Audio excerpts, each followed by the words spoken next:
चिन्तासन्तानहन्तारो यत्पादाम्बुजरेणवः स्वीयानां तान्निजाचार्यान् प्रणमामि मुहुर्मुहुः। यदनुग्रहतो जन्तुः सर्वदुःखान्तिको भवेत् तमहं सर्वदा वन्दे श्रीमद्वल्लभनन्दनम्। अज्ञानतिमिरान्धस्य ज्ञानाञ्जनशलाकया चक्षुरुन्मीलितं येन तस्मै श्रीगुरवे नमः। नमामि हृदये शेषे लीलाक्षीराब्धिशायिनम् लक्ष्मीसहस्रलीलाभिः सेव्यमानं कलानिधिम्।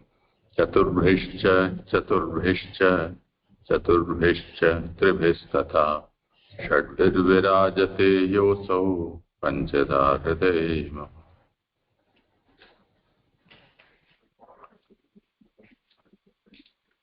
કોનો છે વારો?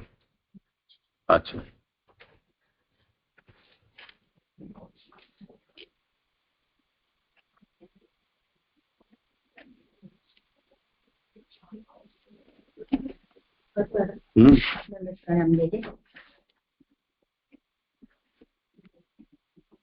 શ્રીમદ ભાગવત શાસ્ત્રનો અર્થ.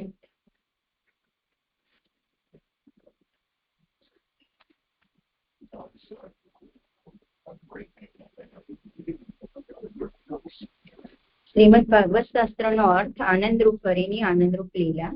એમાં આપણે તૃતીય સ્કંદ જોઈ રહ્યા છે, સર્ગ લીલા. એમાં આપણે એકથી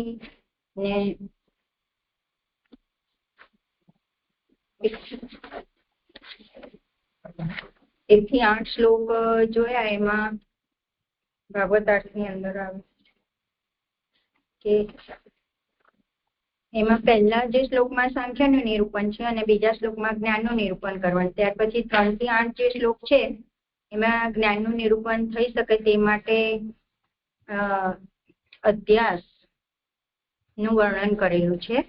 અને પછી 9 અને 9-10 શ્લોકમાં પ્રશ્ન છે, દેવહૂતિજીના પ્રશ્ન છે.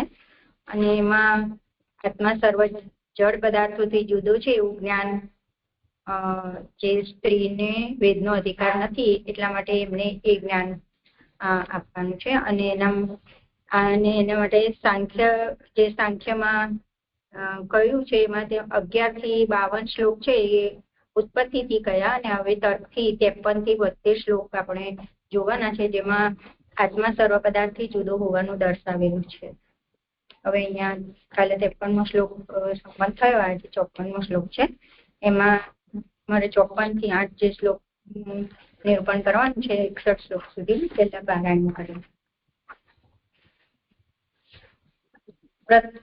શ્લોક 54 અને 55. પ્રથમ આનું મુખ ફૂટ્યું, તેમાં વાણીએ અને એટલે વાણી સાથે અગ્નિએ પ્રવેશ કર્યો. પછી 2 નસકોરા ફૂટ્યા, પ્રાણ તેમના સંબંધમાં આવ્યો. આ બેમાં નાક ઇન્દ્રિય પ્રવેશ કર્યો. પ્રાણમાંથી વાયુ નીકળ્યો. 2 આંખો ફૂટી, આ બેમાં ચક્ષુ ઇન્દ્રિય પ્રવેશ કર્યો. તેમાંથી સૂર્ય પ્રગટ થયો. 2 કાન ફૂટ્યા, તેમાં કર્ણેન્દ્રિય પ્રવેશ કર્યો અને તેમાંથી દિશાઓ નીકળી. હવે 56 અને 57મો શ્લોક છે. વિરાટની ત્વચા ફૂટી, તેમાં રૂવાડા દાઢી વગેરે પ્રવેશ કર્યો અને તેમાંથી ઔષધિઓ નીકળી. લિંગ ફૂટ્યું, તેમાં વીર્ય પ્રવેશ કર્યો, તેમાંથી જલ નીકળ્યું. ગુદા ખરેખર ફૂટી, ગુદામાં અપાને એટલે વાયુએ પ્રવેશ કર્યો અને અપાનમાંથી લોકને ભય કરનાર મૃત્યુ નીકળ્યું.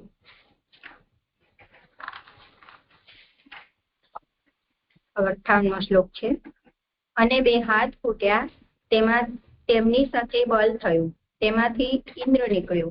અને 2 પગ ફૂટ્યા, તેમની સાથે ગતિ થઈ, તેમાંથી હરિ નીકળ્યા. 59, 60 અને 61મો શ્લોક છે. આમની નાડીઓ પ્રગટ થઈ, તેઓમાંથી લોહી થયું, તેમાં નદીઓએ પ્રવેશ કર્યો. ઉદર પ્રગટ થયું, તેમાં ભૂખ તથા તરસ થયા. આ બેમાં તો સમુદ્રે પ્રવેશ કર્યો. પછી આમનું હૃદય પ્રગટ થયું, હૃદયમાંથી મન નીકળ્યું, મનમાં ચંદ્રમા પ્રગટ થયું.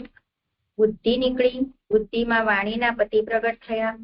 ત્રીજું અહંકાર નીકળ્યો, તેમાં રુદ્ર પ્રગટ થયા અને ચોથું ચિત્ત નીકળ્યું તેમાં ચૈત્ય પ્રગટ થયું.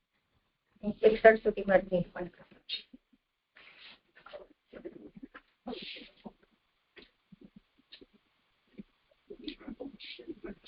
હવે ઉત્થાનિકા 54મા શ્લોકની 442મા પેજ પર નીચેના શ્લોકથી આરંભી 8 શ્લોકોથી છિદ્રોનો ઉપયોગ કહે છે. ઉપર આપણે જોયું કે જલમાં રહેલા સુવર્ણમય દેહમાંથી ઉભા થઈ મહાદેવે તેમાં પ્રવેશ કરી આકાશમાં ઘણા છિદ્રો કર્યા. હવે આ છિદ્રોનો ઉપયોગ અહીંયા કરી રહ્યા છે. નિર્ભીતતાસ્યમ પ્રથમમ મુખમ વાણી તતો અભવત વાન્યા વહની રથો નાસે પ્રાણો તો ઘ્રાણ એતયોઃ પ્રાણાદ વાયુ ભીતેત્યામ અક્ષિણી ચક્ષુરેતયોઃ તસ્માत् સૂર્યો અન્વવિદ્યેતામ કર્ણૌ શ્રોતમ તતો દિશઃ. શ્લોકાર્થ. પ્રથમ આનું મુખ ફૂટ્યું, તેમાં વાણીએ અને વાણી સાથે અગ્નિએ પ્રવેશ કર્યો. પછી 2 નસકોરા ફૂટ્યા, પ્રાણ તેમના સંબંધમાં આવ્યો. આ 2માં નાક ઇન્દ્રિયે પ્રવેશ કર્યો, પ્રાણમાંથી વાયુ નીકળ્યો. 2 આંખો ફૂટી, આ 2માં ચક્ષુ ઇન્દ્રિયે પ્રવેશ કર્યો, તેમાંથી સૂર્ય પ્રગટ થયો. 2 કાન ફૂટ્યા, તેમાં કર્ણેન્દ્રિયે પ્રવેશ કર્યો અને તેમાંથી દિશાઓ નીકળી. હવે શ્રી સુબોધિનીજીમાં કહ્યું છે આરંભમાં પોલાણનું મુખ ફૂટ્યું, એટલે જે છિદ્રો થયા એમાં પ્રથમ મુખ ફૂટ્યું. મુખ એ તો પોલાણનું નામ છે, એટલે મુખ જે કહ્યું છે એ જ પોલાણનું નામ છે. અશ્ય એટલે આનું એવો પાઠ છે. આરંભમાં આનું મુખ ફૂટ્યું, પછી વાણી એટલે વાચા ઇન્દ્રિયે તેમાં અભવત એટલે પ્રવેશ કર્યો. વાચા સાથે અગ્નિએ પણ તેમાં પ્રવેશ કર્યો. પછી જુદા આરંભથી 2 બીજા છિદ્રો નસકોરા ફૂટ્યા. તે 2માં નાક ઇન્દ્રિયે પ્રવેશ કર્યો અને પ્રાણ સંબંધમાં આવ્યો. શબ્દોથી એમ કહેલું છે કે દેવતાનો તેની સાથે સંબંધ થયો. એટલે મુખ ફૂટ્યું, પછી વાણી એટલે વાણીમાંથી વાચા ઇન્દ્રિયે પ્રવેશ કર્યો, પછી તેમાં અગ્નિએ પ્રવેશ કર્યો. ત્યાર પછી નસકોરા ફૂટ્યા અને તેમાં તેમના સંબંધમાં પ્રાણ આવ્યો, એટલે કે દેવતાનો તેની સાથે સંબંધ થયો. પ્રાણ ઉતઃ એટલે પરોવાયો, સંબંધમાં આવ્યો. સંબંધમાં આવ્યો પ્રાણો તો એવું કહ્યું છે, એનું કહી રહ્યા છે કે પ્રાણ પરોવાયો. બંને નસકોરામાં એક જ પ્રાણે પ્રવેશ કર્યો. પ્રાણ આ ઇન્દ્રિયના દેવતા રૂપ નથી, પરંતુ સર્વને વશ રાખનાર આસન્ય રૂપ પ્રાણ છે. એટલે અહીંયા જે પ્રાણની વાત કરી રહ્યા છે તે ઇન્દ્રિયના દેવતા રૂપ પ્રાણ નથી, પણ મુખ્ય પ્રાણની વાત કરી છે. પછી કહે છે આગળ કે પ્રાણમાંથી વાયુ નીકળ્યો. શબ્દોથી તે પ્રાણને ત્યાં વર્ણવાનું પ્રયોજન કહેલું છે. તે પ્રાણમાંથી ઇન્દ્રિયના દેવતા રૂપ વાયુ નીકળ્યો. ભગવાને રચેલી સૃષ્ટિમાં 2 અશ્વિની કુમારો ઇન્દ્રિયના દેવતા છે. એમાં 1 નંબરની ફૂટનોટ છે કે જુઓ પાછળ 6થા અધ્યાયનો શ્લોક 4. ત્યાં આગળ જે ભગવાને સૃષ્ટિ કરી છે એમાં એના દેવતા ત્યાં અશ્વિની કુમારો કહી રહ્યા છે, અને અહીંયા ભગવાન પોતે છે એવું. એટલે પરંતુ ભગવાન માટેની સૃષ્ટિમાં વાયુ ઇન્દ્રિયનો દેવતા છે એવો ભેદ છે. ત્યાં અશ્વિની કુમારો કહ્યા છે અને અહીંયા વાયુ કહ્યું છે. એટલે પછી ઇન્દ્રિયના સ્થાનરૂપ 2 આંખો ફૂટી, બંનેની ચક્ષુ એ ઇન્દ્રિય છે, તેમાંથી સૂર્ય પ્રગટ થયો. 2 કાન ફૂટ્યા, તેમાં કર્ણેન્દ્રિય પ્રવેશ કર્યો અને તેમાંથી દિશાઓ નીકળી. અહીંયા 55મો શ્લોક.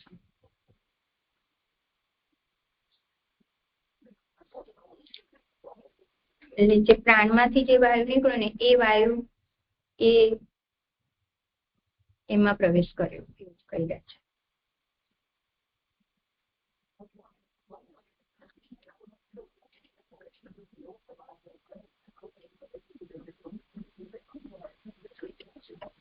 હા જે દંડવત પ્રણામ. અહીંયા જે ભાગવતાર્થમાં એવું કહ્યું હતું ને કે પેજ 19 પર છેલ્લા પેરેગ્રાફમાં 26મા અધ્યાયના કે સાંખ્ય જ્ઞાનમાં ઉત્પત્તિથી જે 11 થી 52 શ્લોક સુધી આપણે બધા તત્વ અને એની જોયું, ઉત્પત્તિ, આધિદૈવિક, આધ્યાત્મિક, આધિભૌતિક લક્ષણો.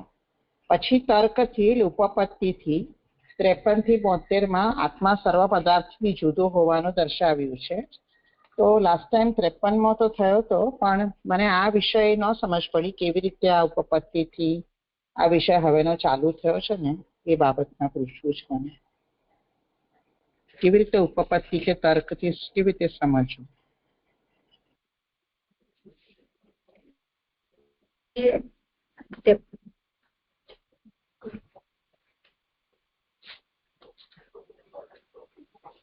હા, કરીએ વિચાર. કોઈને કહેવું હોય કંઈ આ વિષયમાં?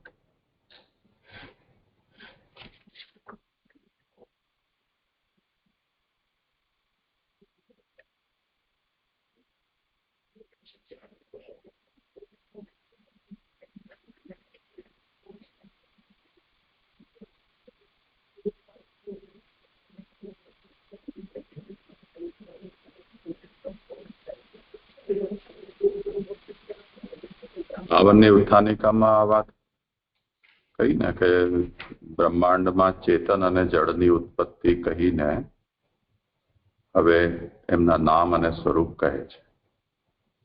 અહીંયાથી નામ અને સ્વરૂપ કહેવાનું શરૂ થયું છે. એમાં શું ઉત્પત્તિની શું વાત આવી એ નહીં સમજાય.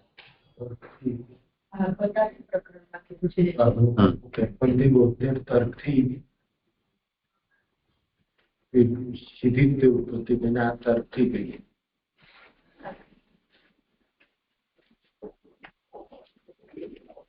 અગિયારથી 52 શ્લોકમાં ઉત્પત્તિ અને 53 થી 72 શ્લોકથી તર્ક એટલે ઉપપત્તિથી હવે સમજાવી રહ્યા છે.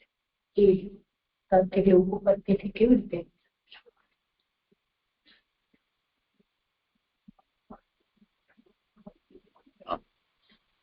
કરો વિચાર.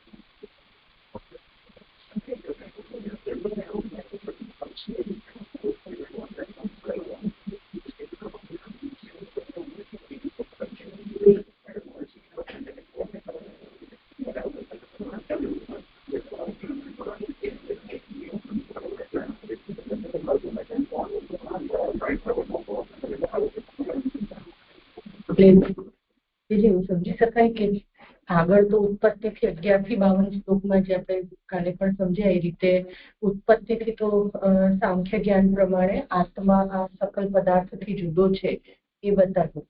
હવે જે અહીંયા આગળ સમજાવવા જઈ રહ્યા છે આગળ, એમાં આટલા છિદ્ર એટલે આટલા ગોલક થયા, અને એ ગોલક થયા ઉપરાંત પણ એ પુરુષ પણ તો અલગ જ રહ્યું. એટલે છિદ્ર કર્યા એટલે એટલા માટે પોતે પુરુષ તરીકે અલગ રહ્યા, એમ 53માં શ્લોકમાં કીધું.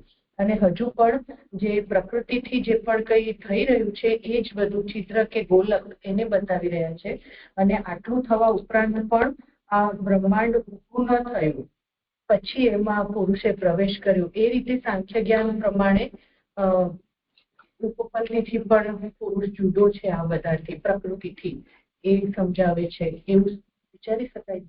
એકદમ તો સ્પષ્ટ નથી મને પણ. ત્યાં ભાગવતાર્થમાં શું શબ્દ છે?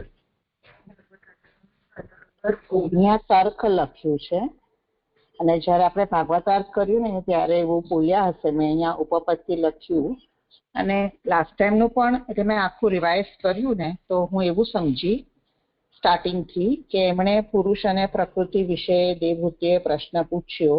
એટલે એમના લક્ષણો 24ના જે 4, 4, 5 ને 10 એવી રીતે લખેલું, ત્યાંથી તત્વની ગણના શરૂ કરી. અને આ બધા તત્વોની ઉત્પત્તિ અને 3 લક્ષણ, આધિદૈવિક, ભૌતિક અને આધ્યાત્મિક. એવી રીતે 24 તત્વનો વિષય અહીંયા સુધી પત્યો હતો 46 શ્લોકમાં, જ્યાં પૃથ્વીનું લક્ષણ આવ્યું. અને પછી પાછું મને 47, 48, 49 નું પણ તાત્પર્ય સમજ ન પડી એ પણ એક પ્રશ્ન છે, કારણ કે આ બધા જે કહ્યા પેજ 438 શ્લોકાર્થ કે આકાશનો ખાસ ગુણ જેનો છે એને કર્ણેન્દ્રિય કહેવાય, સ્પર્શેન્દ્રિય કહેવાય, તો એ તત્વો જયારે કહ્યા હતા ને ત્યારે ઇન્દ્રિય પણ કહેવાય જ ગઈ હતી. તો આ ફરીથી પાછું કેમ કીધું એ પણ એક પ્રશ્ન છે. એટલે ફ્લોમાં મને આ 47, 48, 49 કેવી રીતે આવ્યા એ સમજ ન પડી. પછી 50ની ઉપર એવું કીધું કે આવી રીતે તત્વોની ઉત્પત્તિ, સ્વરૂપ ને લક્ષણ, એ જે 4 નો વિષય આવ્યો એમ કહીને પછી હવે બ્રહ્માંડની ઉત્પત્તિ થઈ. તો આપણે લાસ્ટ ટાઈમ કહ્યું કે જેમ કોઈ કબૂતરનું અંડું હોય એમાં બધું જ હોય, પણ જયારે એને સેવે પછી એ આખું બરાબર બહાર આવે, એવી રીતે આ બ્રહ્માંડમાં જળ અને ચેતનની ઉત્પત્તિ કહીને આપે જે 52મા શ્લોકમાં, એટલે આખી ઉત્પત્તિની પ્રોસેસ મને સમજ પડી ગઈ તત્વોની અને પુરુષ બ્રહ્માંડ, એવું હું થોડું સમજી. પછી જે ઉપપત્તિ છે તો મેં આવું લખ્યું છે 53મા પુસ્તકમાં, પણ મને જ હવે સમજ નથી પડતી, પણ હું વાંચું છું કે ઉપપત્તિમાં એવું લખ્યું છે કે વિરાટ પુરુષના અંગ ઉપાંગતયા આ તત્વો કઈ રીતે થઈ રહ્યા છે એ કહે છે 53 ઓનવર્ડ્સ. પુરુષ સાથે બધા તત્વો જોડાઈને એકાકાર થશે મેં લખ્યું છે, પણ મને સમજ નથી ગયા વખતનું લખ્યું છે, એટલે માટે પૂછ્યું. એટલે અહીંયા જે ક્રમ છે એમાં દેવહૂતિજીના પ્રશ્ન પછી કપિલદેવજીએ ઉત્તર આપવાનો આરંભ કર્યો, અને એમાં સૌથી પહેલા આ 24 તત્વોના સંબંધમાં એમણે એમના નામો જણાવ્યા 18મા શ્લોક સુધી. એટલે 11 થી 18 શ્લોક સુધીમાં તો મુખ્ય રૂપથી એમના નામ વગેરે છે, અને તે પછી 19મા શ્લોકની ઉત્થાનિકામાં નામથી તત્વો કહીને પછી એમની ઉત્પત્તિ જણાવીને લક્ષણો. તો 19 થી આરંભ કરીને એમની ઉત્પત્તિ અને એમના લક્ષણ એટલું કહ્યું. આટલી સ્થિતિ છે 19મા શ્લોકથી શરૂ થઈને અહીંયા સુધી થઈ. ગંધ 46મા શ્લોક સુધી થયું એ પૃથ્વીનું આવ્યું ને ત્યાં.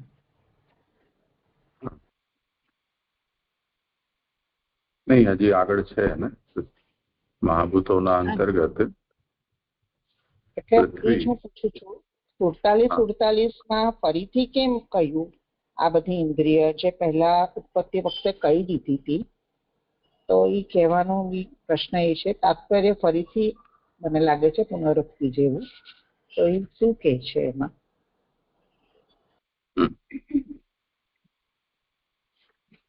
હા, એ સંબંધમાં કઈ કહેવું હોય તમને?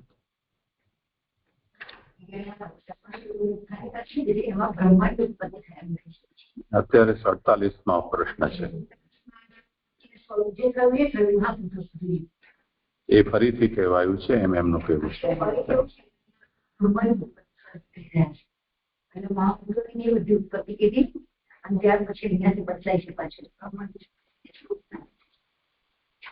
કેવી રીતે સમજાવું? જે આપણે આગળ જોઈ કે પહેલા જે આપણે સમજાવ્યું કે ભગવદ્ગીતામાં આપ્યું છે કે સાંખ્ય જ્ઞાનમાં 22 અને 53 સુધી આત્મા સર્વ પદાર્થોથી જુદા હોવાનું જણાવ્યું છે. એ આપણે 45 શ્લોક સુધી એ ચાલ્યું કે બધા લક્ષણો કીધા, રસના પ્રકારો લઈ અને એના લક્ષણો કીધા. પછી પૃથ્વીની ઉત્પત્તિ કીધી, એમાં ગંધના પ્રકારો, પૃથ્વીનું લક્ષણ એ જણાવ્યા. પછી કર્ણેન્દ્રિય કીધા અને શબ્દ તરીકે ગ્રહણ કરવા હોવાનું કહ્યું, એ 19 કર્યું. અને 49ની અંદર મહાભૂતના અધિક ગુણો કીધા. આમનો પ્રશ્ન 47મા શ્લોક ઉપર છે. હું પાછું કહું છું કે જે 32મા શ્લોકમાં આપણે જોઈએ ને તો શ્લોકાર્થમાં લખ્યું છે કર્ણેન્દ્રિય તો શબ્દને ગ્રહણ કરનારી છે. તો આકાશની ઇન્દ્રિય કર્ણેન્દ્રિય, તો એ કહી દીધું છે 32 શ્લોકમાં. પછી આગળ આપણે જોઈએ તો 35મા શ્લોકમાં જ્યારે સ્પર્શ અને વાયુ આવ્યું ને ત્યારે ત્વચા સ્પર્શને ગ્રહણ કરનારી છે, તો ત્વચા ઇન્દ્રિય પણ આવી ગઈ. એમ આવી ગઈ છે. જ્યારે બધા ભૂતો કહ્યા ને ત્યાં પછી 38માં કહ્યું છે ચક્ષુ રૂપને ગ્રહણ કરનાર ઇન્દ્રિય છે. એમ 5-5 આવ્યું છે. એમ મારું કહેવાનો પ્રશ્ન એમ છે. હવે જ્યારે પાછું 47 વાંચીએ તો એમાં આ જ પાછું લખ્યું છે આકાશનો ખાસ ગુણ જેનો વિષય છે તે કર્ણેન્દ્રિય છે, વાયુનો ખાસ ગુણ જેનો વિષય છે તે સ્પર્શેન્દ્રિય છે. એટલે બધી તત્વ ભૂત અને એની ઇન્દ્રિય એમ 47-48માં ફરી કહેવાયું છે. તો મને એ નથી સમજાતું કે એવું પાછું કેમ કીધું, પ્રત્યેકમાં તો આવી ગયું હતું. એ પૂછી રહી છું.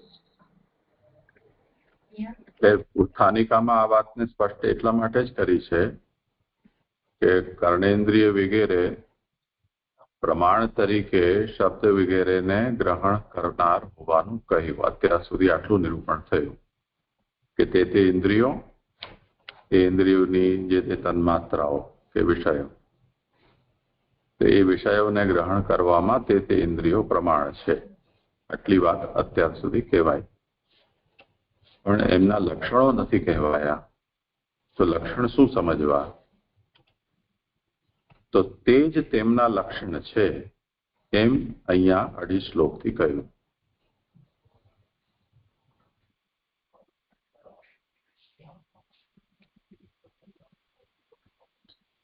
લક્ષણ શું છે? જયારે શ્લોકાર્થ જોઈએ તો એ જ દેખાય છે ને, આકાશ ગુણ એટલે ઇન્દ્રિયનો ગુણ એ મહાભૂતો એવું કઈ છે. એટલે કોમન લેંગ્વેજમાં શું સમજવાનું આનું?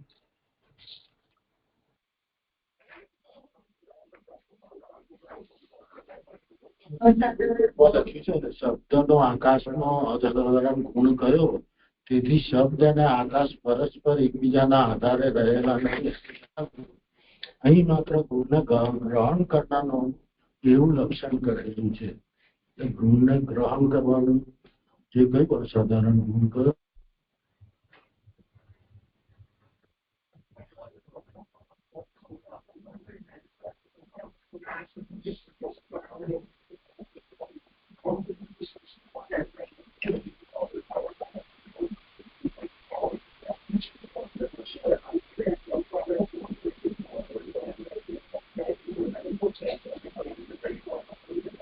થયું સમાધાન?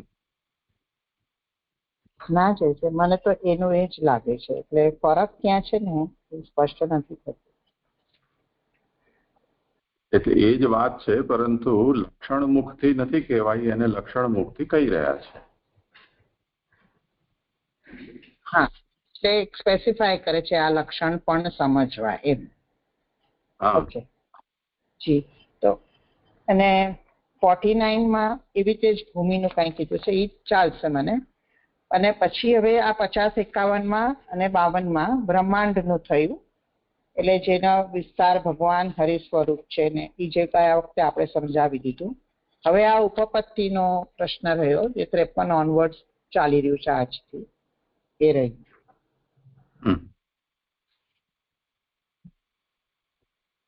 એટલે ઉત્પત્તિ થઈ ગયા પછી જે પણ ઉત્પત્તિ થઈ છે એમાં બ્રહ્માંડના ઘટક તત્વો, પછી એના વિવર, એના દેવતા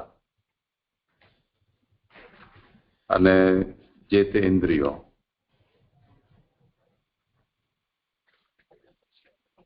હવે આમાં જે ઉત્પન્ન થયા તત્વો, એમાં હવે આગળનું નિરૂપણ જુઓ કે સૌથી પહેલા મુખ પ્રકટ થયું. એમાં વાણીએ અને વાણી સાથે અગ્નિએ પ્રવેશ કર્યો. તો જે મુખ પ્રકટ થયું છે એ મુખ વિવર છે અથવા ગોલક છે. પણ ગોલક હોય પરંતુ એનું સોફ્ટવેર કે ઇન્દ્રિય એ જો ન હોય તો એ વિવર શું કાર્ય કરે? એટલે વાણીએ એમાં પ્રવેશ કર્યો. એટલે વાણીએ ઇન્દ્રિય થઈ. અને ઇન્દ્રિયનો નિયામક ન હોય તો ઇન્દ્રિયો પણ કાર્યરત ન થઈ શકે એટલે એમાં નિયામક તરીકે તેના દેવતા ઇન્દ્રિએ પણ પ્રવેશ કર્યો, અગ્નિએ પણ પ્રવેશ કર્યો. એમ પ્રત્યેકમાં એનો વિવાર અથવા તો ગોલક, એના પછી એની ઇન્દ્રિય અને તે પછી એના નિયામક દેવતા. આ રીતે હવે એનું નિરૂપણ કરી રહ્યા છે. તો આને જ અહીંયા પત્તી સમજવાની છે.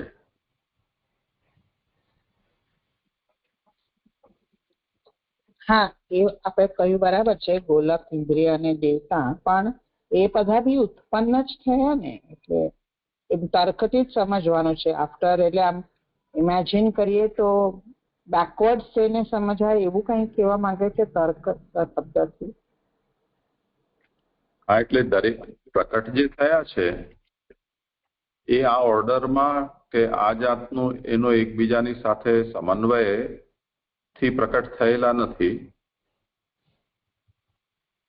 એ પ્રાકટ્ય પાછળનો જે મુખ્ય હેતુ છે કે આ શેના માટે, આ શેના માટે, એ અહીંયા સ્પષ્ટ કરી રહ્યા છે. એટલે અત્યારે તો બધા અસ્તવ્યસ્ત છે. એને કોઓર્ડિનેટ કરવા માટેનું આ એક જાતનું કોડિંગ છે એમ સમજો. એટલે અગ્નિને એ નથી ખબર કે મારું શું કામ છે. વાગેન્દ્રિય એને હજી પોતાનું ફંક્શન ખબર નથી. અને જે મુખ વિવર પ્રકટ થયું છે કે ગોલક પ્રકટ થયું છે એને પોતાના સોફ્ટવેરની ખબર નથી. હવે બધું જે છૂટું છવાયું પ્રકટ થયું છે એને એક સૂત્રિત અહીંયા ભગવાને કર્યું છે. આ વસ્તુ છે એને ઉપપત્તિ કહી શકાય. હા જી, હવે સમજાય, થઈ ગયું. પ્રણામ છે. મને આપણે આ ઈશ્વર નિરીશ્વર સાંખ્ય બી સાથે સાથે સમજી રહ્યા છે ને, તો મને અહીંયા 50-51 શ્લોકમાં જે આવ્યું ને, એટલે મને થોડો એવો પ્રશ્ન થયો કે નિરીશ્વર સાંખ્યમાં એ કેવી રીતે આ તત્વો ભેગા થતા હશે.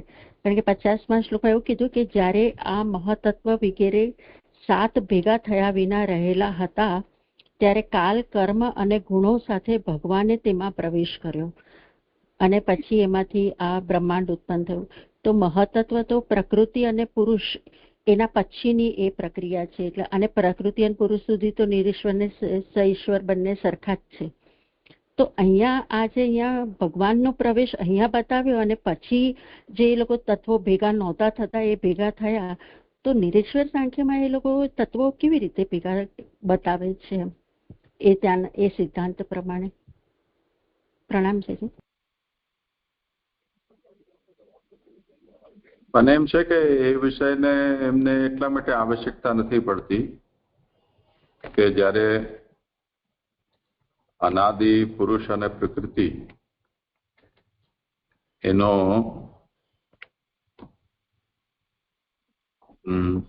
આકસ્મિક સંયોગ જે થઈ રહ્યો છે કોઈ પણ ઈશ્વર વિના, તો એ પુરુષ ચૈતન્યનો સંયોગ થવાથી આ ચેઇન રિએક્શનની જેમ આ બધી પ્રક્રિયા સ્વતઃ થઈ જાય છે. એના માટે ફરીથી બ્રહ્માંડ પ્રકટ થયું અને બ્રહ્માંડ પછીથી આ બધા ને એક્ટિવેટ કરવા માટે ભગવાનના પ્રવેશની કે એ બધાની આવશ્યકતા પછી એમને રહેતી નથી. જે પ્રકૃતિ પુરુષને આ સંયોગમાં ખુલાસો છે તે જ ખુલાસો અહીંયા પણ સમજી શકાય.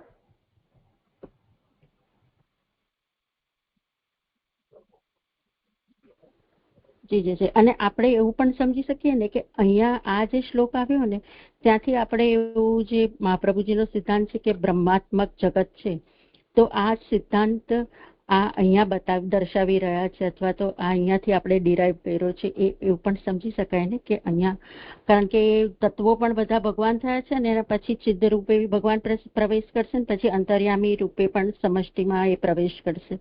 એટલે ત્રણેયમાં એ બ્રહ્માત્મક થઈ ગયું જગત, એવી રીતે સમજી શકાય ને છે.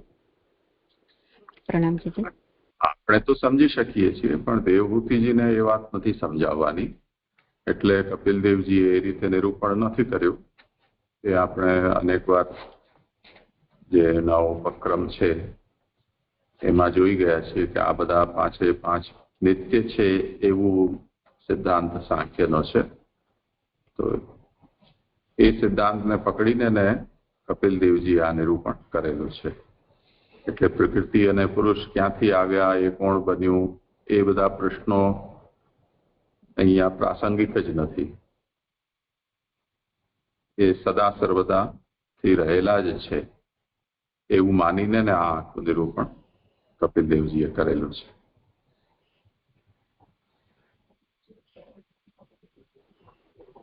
હા જી જી જી. એટલે અહીંયા પછી બ્રહ્માંડમાં ચેતન અને જળની ઉત્પત્તિ એટલે ત્યાં સુધીની જ વાત આવશે, પછી એની આગળ બ્રહ્મ અને પરબ્રહ્મની વાત નહીં આવે એવું આપ કહો છો ને. એટલે અહીંયા પછી પાછું એ જ વસ્તુ ઇન્દ્રિયોને એના દેવતાઓને બધા બતાવ્યા. અને બીજું મને એ પણ પૂછવું હતું કે નિરીશ્વર સાંખ્યમાં પછી ઇન્દ્રિય અને ઇન્દ્રિયો તો હોય, પણ ઇન્દ્રિયોના દેવતા અધિદૈવિક સ્વરૂપ એ પણ ન એ લોકો એક્સેપ્ટ કરતા હોય ને.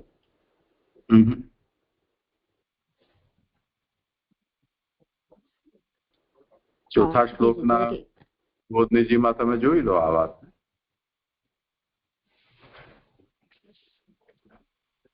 પુરુષોત્તમ, અક્ષર, કાલ, પ્રકૃતિ અને પુરુષ એવા 5 પ્રકારે ભગવાન અનાદિ છે એવો મત છે.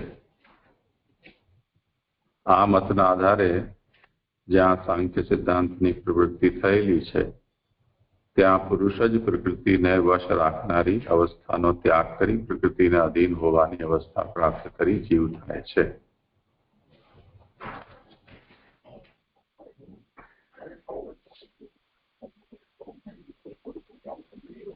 અત્યારે આખી જે પ્રક્રિયા છે એ આ એઝમ્પશન પર આધારિત છે.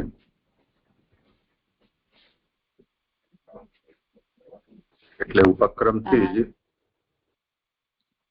કપિલ દેવજીએ એ વાતનો ઉલ્લેખ જ નથી કર્યો કે આ પ્રકૃતિ ક્યાંથી આવી ને પુરુષ ક્યાંથી આવ્યું. જે ઉપનિષદમાં તદૈક્ષત બહુશ્યામ પ્રજાયેય અથવા તતઃ પ્રતિષ્ઠ પત્ની ચા ભવતામ,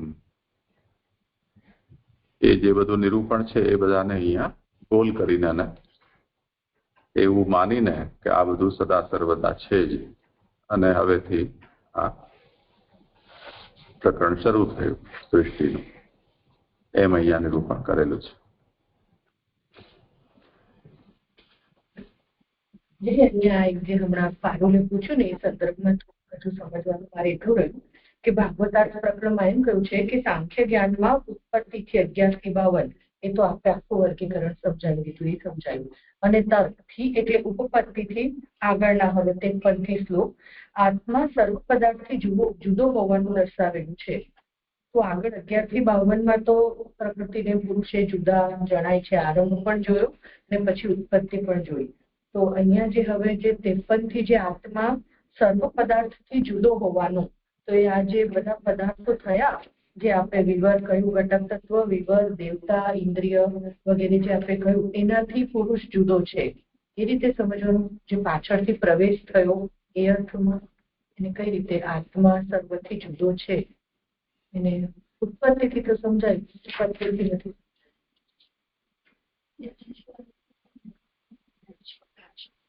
કે મને એવું સમજાય કે અહીંયા જે 59 શ્લોક બતાવે છે ને એમાં એવું બતાવે છે કે અગ્નિએ વાણી સાથે મુખનો આશ્રય કર્યો ત્યારે વિરાટ દેહ ઉઠ્યો નહીં, એ બતાવ્યું છે ને આખું.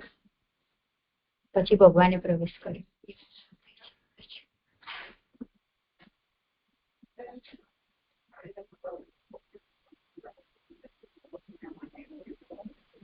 તમે 70માં શ્લોકમાં કહી રહ્યા છો કે જે 70માં શ્લોકમાં આપ્યું છે ને કે ચૈત્ય જીવે હૃદયમાં જેવો પ્રવેશ કર્યો કે તરત જ ભગવાન સાથે ઉઠ્યો. એટલે આ બધું થયા ભગવાન જ થયા છે, પણ તોય ન ઉઠ્યો. જયારે આ મેઇન એવું મને સમજાય છે.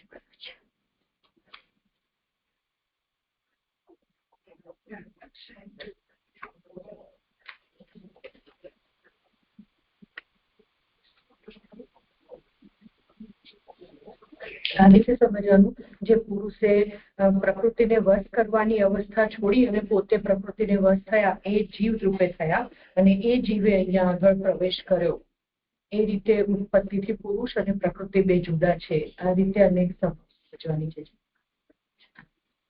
અહીંયા નિરૂપણ એ થઈ રહ્યું છે કે જે રીતે પ્રશ્નમાં એ વાત આવી હતી કે જીવાત્મા સંઘાતથી બદ્ધ કેવી રીતે થાય છે, તો સંઘાત પતિત કેવી રીતે થાય છે, તો એમાં પ્રકૃતિ જે છે એ પુરુષ ભાવને પ્રાપ્ત કરે છે અથવા પુરુષ છે એ પ્રકૃતિ ભાવને પ્રાપ્ત કરે છે.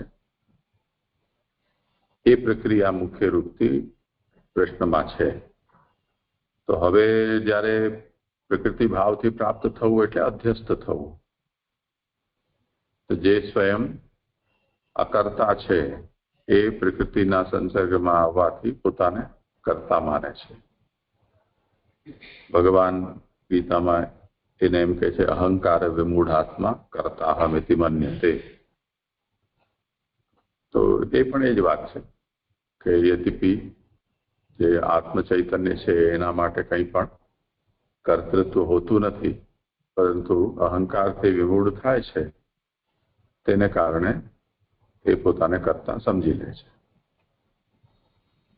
તો ભગવાન અર્જુનને એ સંદર્ભમાં સમજાવી રહ્યા છે કે આ મારી લીલાનો એક હિસ્સો છે અને તમે ઉભાર હરણમાં મારા સહયોગી તરીકે પ્રકટ થયેલા છો, એટલે તમારો પોતાનો કોઈ સંકલ્પ કે અહંકાર આમાં હોવો ન જોઈએ.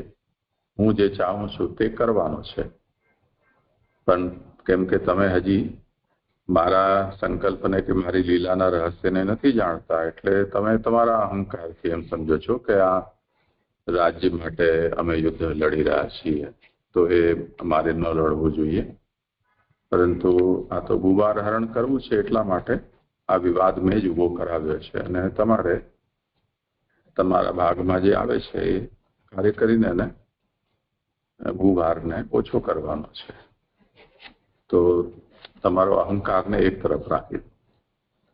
એ જ વસ્તુ છે અહીંયા પ્રકૃતિથી બદ્ધ પુરુષ જે છે એ પોતે જે પોતાના મૂળ સ્વભાવથી અકર્તા છે એ પોતાના અંદર કર્તૃત્વ માની બેસે છે અને તેથી જે પણ ઇન્દ્રિયોના વિષયો છે એ એના ભોગ્ય વિષયો છે એવી રીતે એ વિષય ભોગની અંદર પ્રવૃત્ત થાય છે અને ફસાય છે.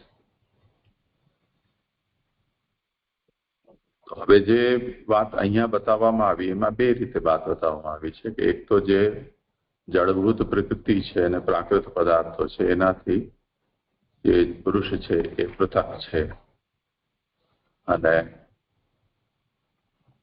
એ ભગવદ ઈચ્છાથી એમનો આ સંયોગ થવાને કારણે પ્રકૃતિથી પુરુષ બદ્ધ થયો છે. તો બદ્ધાવસ્થામાં પુરુષ છે એ તો પ્રકૃતિ ભાવાપન્ન જેવો છે, એટલે જળ જેવો થઈ ગયો છે. જે જીવ છે જળ જેવો થઈ ગયો.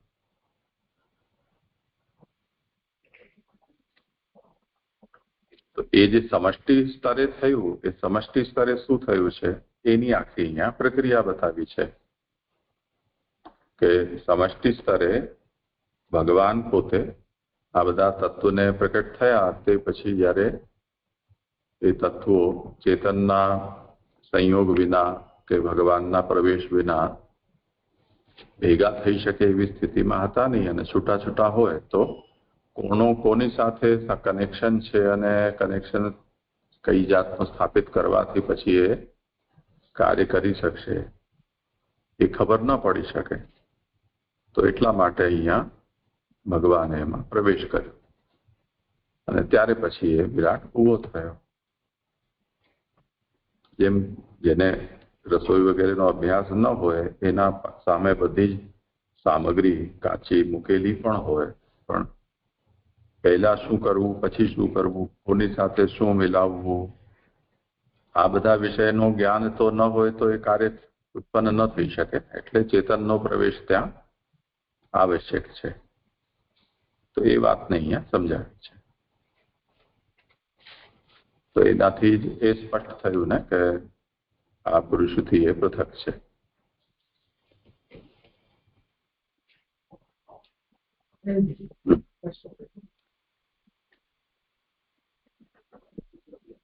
હા કોઈને દંડવત કંઈ પ્રણામ કહેવા? જીજી. હા બોલ. હા જીજી. 53મા શ્લોકની ઉત્થાનિકામાં છે ને અનુવાદ રૂપથી પ્રવેશ કરેલા ભગવાનના અંશોને ભોગ પ્રાપ્ત થયો નહોતો, એટલે અનુવાદ રૂપથી એ નથી સમજાતું જીજી. પ્રણામ.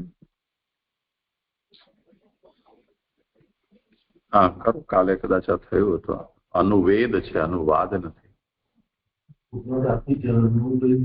પ્રવેશ કરેલા એટલે પહેલા પ્રવેશ લક્ષમાં રાખીને શબ્દ અને અર્થનો સદાનો સંબંધ હોવાથી વેદ રૂપથી એટલે જુદા જુદા નિત્ય વેદ વાક્યોમાં જણાવેલ દ્વારા ભગવાનના અવયવોના રૂપથી પ્રવેશ કરેલા.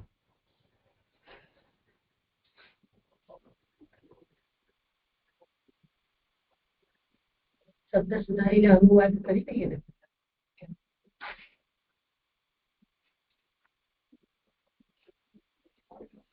અનુવાદ કે અનુવેદ એટલે વેદ રૂપ. મેં કઈ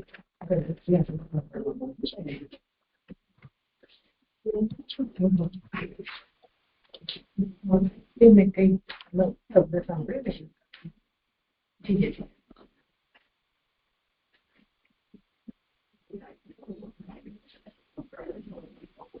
ખરું.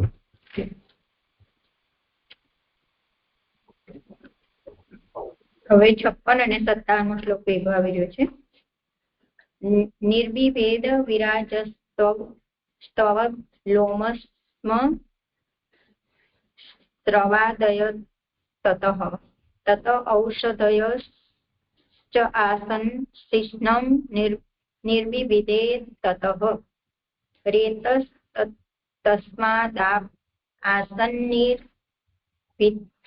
વિદ્યત વૈ ગુદમ ગુદાદપાનો અપાનાંચ મૃત્યુલોક ભયંકર. શ્લોકાર. વિરાટની ત્વચા ફૂટી, તેમાં રૂવાડા દાઢી વગેરે પ્રવેશ કર્યો અને તેમાંથી ઔષધિઓ નીકળી. લિંગ ફૂટ્યું, તેમાં વીર્ય પ્રવેશ કર્યો, તેમાંથી જલ નીકળ્યું. ગુદા ખરેખર ફૂટી, ગુદામાં અપાને વાયુએ પ્રવેશ કર્યો અને અપાનમાંથી લોકને ભય કરનાર મૃત્યુ નીકળ્યું. હવે સુબોધિનીજીમાં કહી રહ્યા છે કે વિરાટની ત્વચા ફૂટી. ફૂટી એટલે કે પ્રગટ થઈ તેવો અર્થ છે. તેમાં રૂવાડા ઇન્દ્રિયે પ્રવેશ કર્યો. દાઢી અને કેસ અમુક રૂવાડા જ છે, તેમાં દેવતા ઔષધિઓ થઈ. હવે જે કહી રહ્યા છે કે ત્વચા ફૂટી અને એમાં જે રૂવાડા છે એના દેવતા ઔષધિઓ થઈ. હવે આગળ કે છે કે આ સૃષ્ટિમાં ચામડી અને ત્વચા એક જ છે. એટલે જે અહીંયા જે સૃષ્ટિ બતાવી છે એમાં ચામડી અને ત્વચા એક જ છે. ત્વચા ઇન્દ્રિયથી સ્પર્શ થાય છે. કઈ ઇન્દ્રિય વાયુ દેવતાને ગ્રહણ કરે છે તે ઉપર નસપુરા એટલે નાકના વિષયમાં કહેલું છે. એટલે ઉપર જે આપણને કહ્યું કે વાયુ જે પ્રાણ જ્યારે સંબંધમાં આવ્યો અને પ્રાણમાંથી વાયુ નીકળ્યો એવું કહી રહ્યા છે. એવું સમજાય છે મને. હવે આગળ કે છે કે લિંગ ઇન્દ્રિયનું સ્થાન છે, વીર્ય ઇન્દ્રિય છે. હવે જલ જ પુરુષના આકાર વાળું થાય છે. અહીંયા તેમાંથી જળ નીકળ્યું એ કહે છે એ પણ જલ જ પુરુષના આકાર વાળું થાય છે. એ વાક્ય પ્રમાણે જલ દેવતા છે.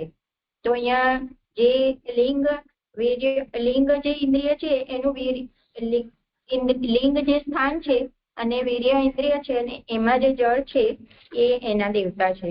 હવે પહેલા જે આગળ બતાવ્યું એમાં બ્રહ્મા વીર્ય ઇન્દ્રિયના દેવ હતા. અને એમાં 1 નંબરની ફૂટનોટ છે, એ જુઓ પાછળ 3:6:19 અને એમાં ત્યાં આગળ પણ એવું જ કહી રહ્યા છે કે જે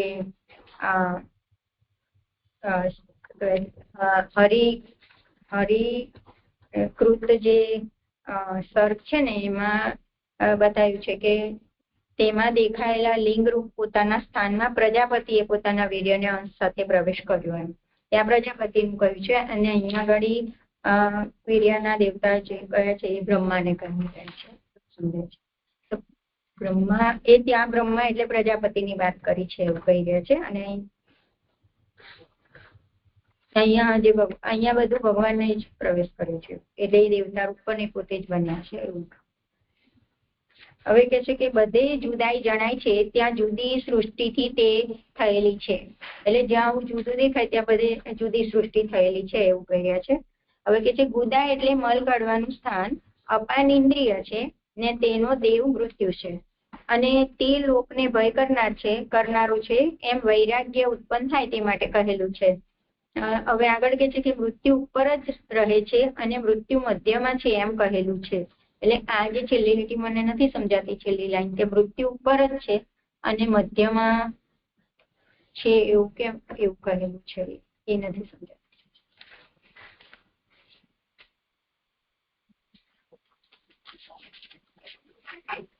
બંને રીતે નિરૂપણ પ્રાપ્ત થાય છે એમ કહેવાનો મતલબ છે.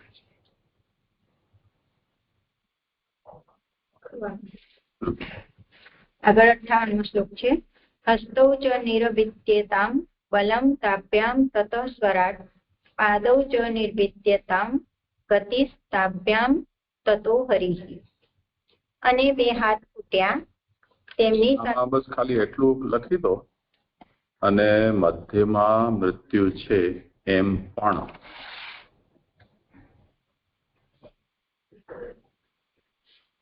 કહેલું છે.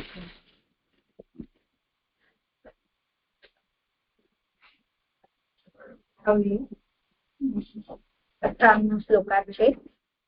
અને બે હાથ ફૂટ્યા તેમની સાથે બલ થયું તેમાંથી ઇન્દ્ર નીકળ્યું, અને બે પગ ફૂટ્યા તેમની સાથે ગતિ થઈ તેમાંથી હરિ નીકળ્યા.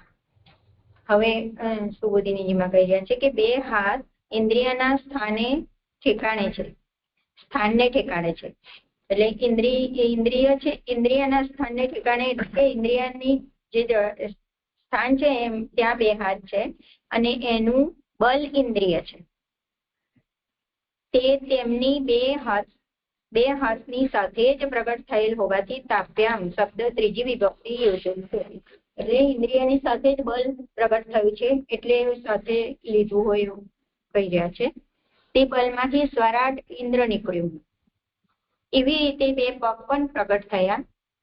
ગતિ તેમની ઇન્દ્રિય છે અને તે ગતિરૂપ ઇન્દ્રિયમાંથી હરિ એટલે વિષ્ણુદેવ નીકળ્યા. 59, 60 અને 163 નાડીઓ. પ્રણામ છે. એક જ મિનિટ. અહીંયા જે આપણે આગળ જોયું ને 51મા શ્લોકમાં એવું કહ્યું કે સત્વ વગેરે ગુણો સાથે ભળી આ તત્વોમાં પ્રવેશ કર્યો. હવે આ જે તત્વો છે એ બધાના આધિદૈવિકો અહીંયા આવી રહ્યા છે. તો આ બધા આધિદૈવિકો તો આપણે સત્વ ગુણ લઈ શકીએ, પણ જે ઇન્દ્રિય અને ગોલક છે તો એ તો બધામાં અલગ અલગ થશે કે આ વિરાટ પુરુષ છે એટલે બધું સાત્વિક જ ગણવાનું? કારણ કે ઇન્દ્રિયો પણ છે ને અહીંયા સત્વ વગેરે ગુણો સાથે ભળીને આ તત્વોમાં એટલે ત્રણેય વસ્તુ લેવાશે ને, જે આધિ ભૌતિક એટલે ગોલક, ઇન્દ્રિય અને એના આધિ દૈવિકો. તો ગુણોને કેવી રીતે આમાં લેશું? પ્રણામ છે.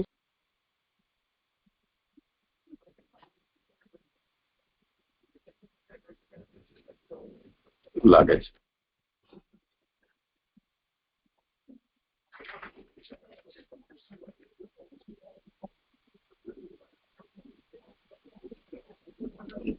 એટલે આપણે પહેલા એકવાર વાત એવી થઈ હતી કે આધિભૌતિક આપણું જે શરીર હોય એટલે મહાભૂતો કદાચ તામસ હોય કે રાજસ હોય, તો ઇન્દ્રિયો કદાચ તામસ હોય કે રાજસ હોય, એટલે બધા અલગ અલગ હોઈ શકે છે કોઈના પણ શરીરમાં. એટલે બધા જો સાત્વિક હોય તો ત્રણ સાત્વિક હોય એવું જરૂરી નથી.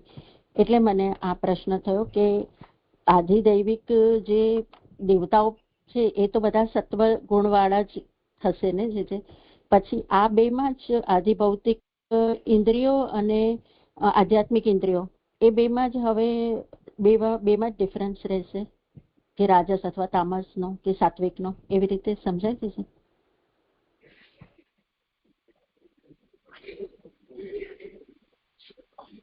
અહીંયા નિરૂપણ એ થઈ રહ્યું છે એતાની અસંહત્ય યદા, જ્યારે આ તત્વો જે છે તત્વોમાં અહીંયા મુખ્ય રૂપથી 7 ગણાવ્યા છે, મહત્તત્વ, અહંકાર અને 5 મહાન ભૂતો. એ જ્યારે ભેગા થયા વિના રહેલા હતા ત્યારે જગતના સર્વ કારણોના કારણ બનેલા ભગવાને, હવે પ્રભુની ઈચ્છાથી આ બધું પ્રકટ થયું છે અને ભગવાને જોયું કે આ બધા છૂટા છૂટા છે,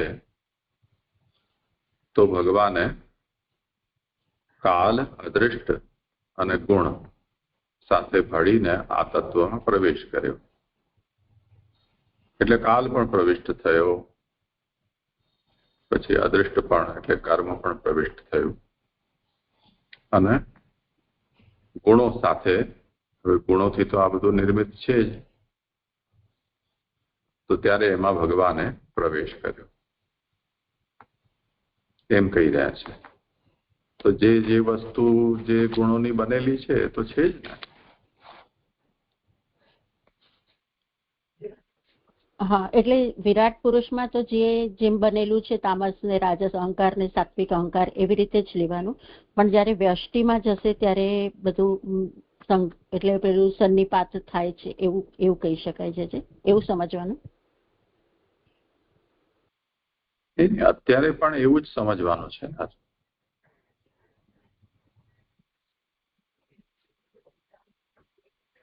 એટલે અત્યારે પણ મિશ્ર જ થઈ ગયું છે એવું જ સમજવાનું, એવું આપ કહો છો?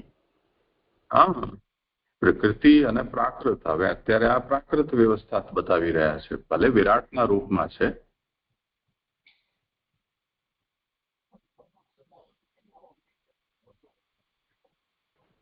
તો પછી એ જ વસ્તુ પાછી ઉભી રહી કે ઇન્દ્રિયો રાજસ તામસ બંને હોઈ શકે અને મહાભૂતો પણ રાજસ તામસ બંને હોઈ શકે, ચાહે વિરાટનો દેહ હોય તો પણ, એવું સમજાય છે જે મિશ્ર કહ્યું તો, અથવા ત્રણેય ગુણોનું કઈ કઈ સંમિશ્રણ વાળું હોઈ શકે એવું. પ્રાકૃતનો મતલબ જ સંમિશ્રણ છે, બધામાં બધા ગુણો છે જ ને, જેમાં જે પ્રધાન છે એનો ઉલ્લેખ થાય છે. ઓકે, હા. ના, મને એવું કે કદાચ વિરાટ પુરુષ એટલે આપણે ભગવાનનું જ એક સ્વરૂપ કહી રહ્યા છીએ, તો કદાચ એમાં આવી રીતે મિશ્રિત નહીં હોય અને વ્યષ્ટિમાં થાય, પણ એમાં પણ મિશ્રિત અવસ્થામાં જ રહ્યું છે કારણ કે કાર્ય અવસ્થા છે, એવું જ સમજવાનું ને છે. હા, એમાં આપત્તિ એટલે આપણે પેલું એને એક સ્વરૂપ ભગવાનનું કહીએ છીએ એટલે મને એમ કે કદાચ એમાં અમિશ્રિત હોય એમ. ના, પણ હવે થઈ ગયું બરાબર. હા, પ્રણામ છે.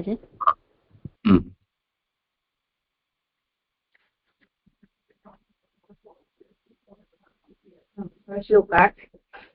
આમની નાડીઓ પ્રગટ થઈ, તેઓમાંથી લોહી થયું, તેમાં નદીઓએ પ્રવેશ કર્યો, ઉદર પ્રગટ થયું. બાકી છે શ્લોકમાં. નાડીઓ અસ્ય નિરભિદ્યંત તાભ્યો લોહિતમ આવૃતમ નદ્યસ્તત સમદ્ભવન ઉદરમ નિર્વિદ્યત શુત્પિપાસે તતઃ સ્યાતામ સમુદ્ર સ્ત્વેયોર અસ્થાસ્ય હૃદયં ભિન્નમ હૃદયાન્મન ઉત્થિતમ મનશ્ચંદ્રમા જાતો બુદ્ધે ગિરામ પતિ અહંકારસ્તતો રુદ્રઃ ચિત્તમ ચૈત્યસ્તતો અભવત.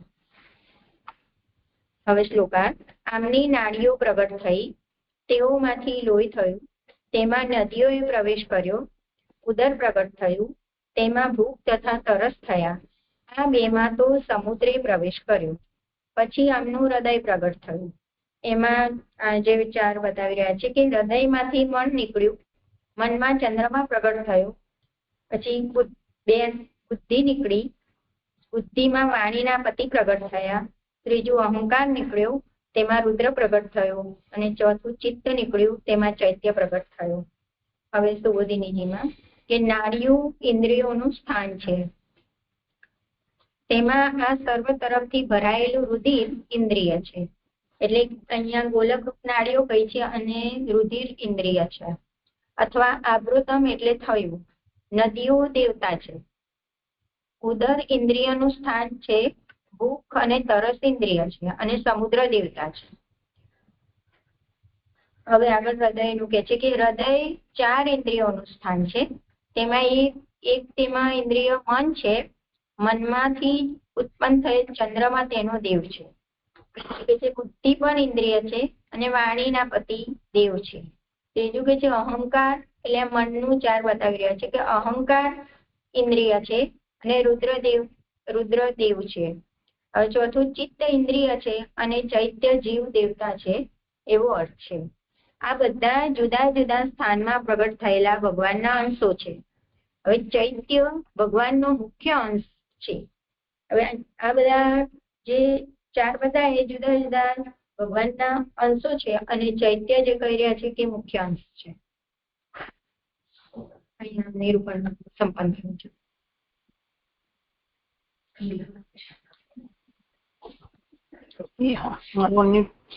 આ પ્રણામ, દંડવત પ્રણામ જયજી. હા, તમારો છે વારો. હા, અચ્છા, એક કઈ જ હોય મિનિટ વિચાર? હા ઈલાબેન. મને જે આ ચૈત્ય જીવ દેવતા છે તો ત્યાં આપણે આગળ ચૈત્ય એટલે વાસુદેવ સ્વરૂપ ત્યાં ચિત્રનું લીધું છે, તો અહીંયા ચૈત્ય અને અહીંયા કયું બી છે ચૈત્ય ભગવાનનો મુખ્ય અંશ છે, તો વાસુદેવ જ સમજવાનું ને ચૈત્ય એટલે. હા, હા, પ્રણામ છે. ખાલી 58મા શ્લોકમાં જે હરિ એટલે વિષ્ણુ દેવ નીકળ્યા, તો વિષ્ણુ એટલે આ બ્રહ્મા વિષ્ણુ મહેશ એ વિષ્ણુને કહી રહ્યા છે એ ખાલી જાણવું. મને એવું સમજાય છે કે હરિ વિષ્ણુ દેવ નીકળ્યા એટલે હરિ કીધું છે એટલે ભગવાનનું જ નિરૂપણ કર્યું એવું લાગે છે, એવું સમજાય છે.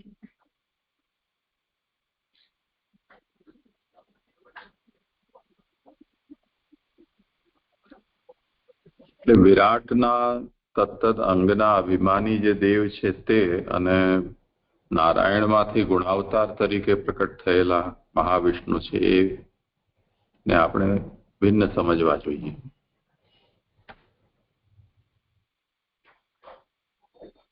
તો બ્રહ્મા માટે પણ પછી એવી જ રીતે વિચાર આવે. બધામાં એ રીતે છે.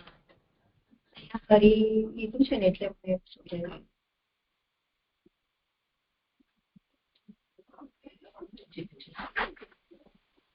હા, કરો ભલે. હા, ધન્યવાદ પ્રણામ જયજી. શ્લોક 62 એની ઉઠાનિકા બધાથી તે એટલે ચૈત્ય જીવનો ભેદ જણાવવા નીચેના શ્લોકમાં ફરી તેઓનું બહાર નીકળવાનું અને પ્રવેશ કહે છે. શ્લોક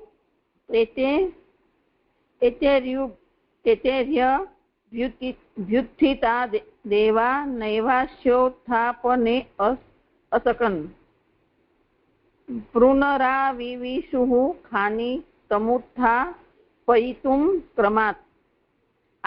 હવે શ્લોકાર્થ. આ ઉભા થયેલા દેવો આને ઉઠાડવા શક્તિમાન ન જ થયા. તેને ઉઠાડવા તેઓએ અનુક્રમે છિદ્રોમાં ફરીથી પ્રવેશ કર્યો. હવે સુબોધજીની પોતે ઉભા થયેલા આ દેવો આ દેહને ઉઠાડી ન શક્યા. જે આ દેહને ઉઠાડે તે જ જીવ આત્મા છે એમ જાણવું. શક્તિ હોવા છતાં પણ તેઓ દેહને ઉઠાડતા ન હતા એમ ન માનવું, પરંતુ તેઓમાં શક્તિ જ ન હતી એમ જાણવું. તે જણાવવા માટે ઉત્તરાર્ધથી ઉપાખ્યાન કહે છે. એટલે આમાં એમ દેવો શક્તિમાન હતા એવું માનવાનું જ નથી. દેવોનામાં શક્તિ જ નથી આ વિરાટ પુરુષને જગાડવાની એવું કહી રહ્યા છે.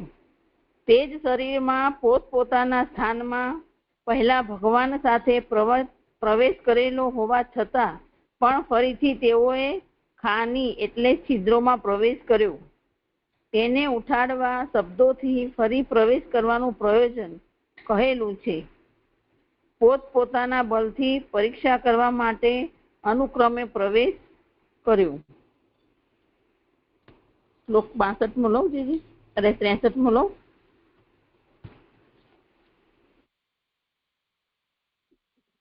કરો. એક મિનિટ ઈલાબેન, એક મિનિટ. આજે કહ્યું ને જે કે તે જ શરીરમાં પોતપોતાના સ્થાનમાં પહેલા ભગવાન સાથે પ્રવેશ કરેલો હોવા છતાં પણ ફરીથી તેઓએ ખાલી છિદ્રોમાં પ્રવેશ કર્યો.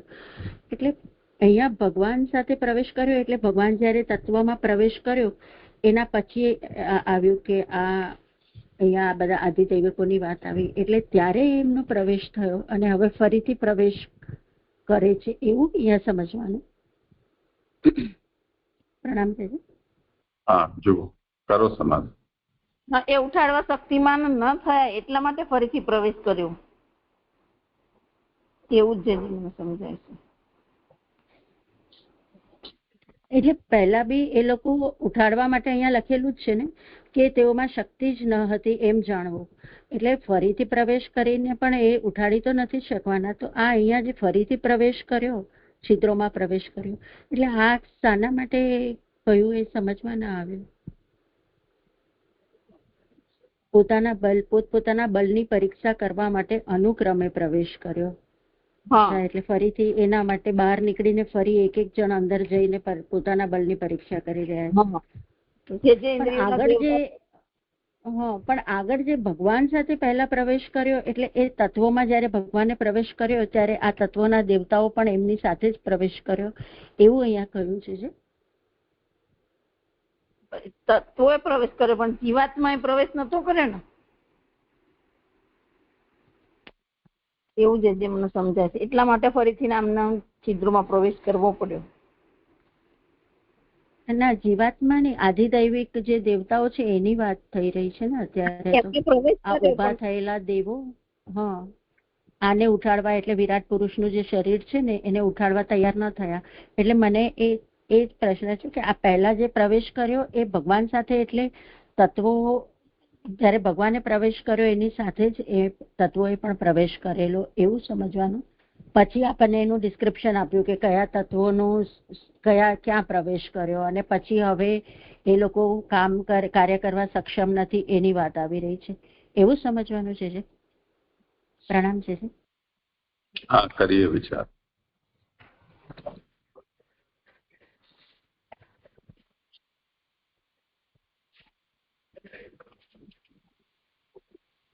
એમાં એવું ભાગવત પ્રકરણમાં કીધું ને છે કે આત્મા પદાર્થોથી જુદો છે.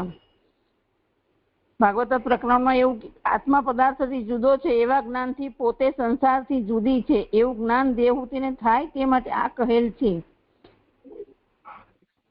જેઓને મુખ્ય જ્ઞાનનો અધિકાર નથી